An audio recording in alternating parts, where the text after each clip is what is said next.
الله بركاته عننا يا رب تكونوا بخير. هنعمل بقى الحاجة الحلوة دي من المكرونة المسلوقة. لو فضلت عندنا مكرونة مسلوقة أو مكرونة مثلا واحنا بنسلقها اتعجنت مننا، نعملها في الخلاط الحلو دوت، طعمه جميل جدا. أسيبكم تشوفوا الفيديو، ربي يعجبكم. والسلام عليكم ورحمة الله وبركاته. وعليكم ورحمة الله وبركاته. عاملين بكم بخير.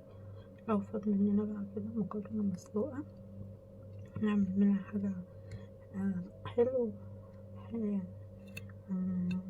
المكونات اللي احنا بنستخدمها لبن ونشا بس كده، وهنحط المكرونة مع اللبن ونضربها في الخلاط. نضرب المكرونة كده واللبن، وحطيت فيهم سكر. نحط بقى معلقتين نشا ونقدمهم،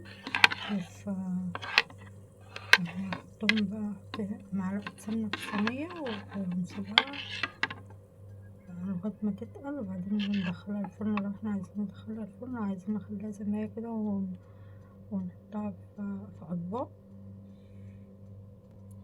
هنزود بقى معلقتين نشا في الخليط ده وهو بارد، وهحط عليه كمان فانيليا.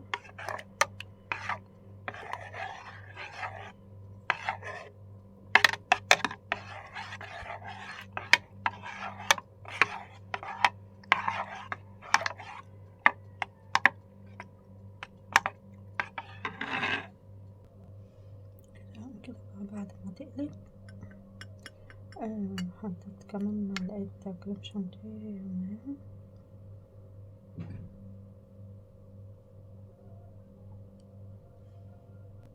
عندنا بقى أي مكسرات بتحط عليها.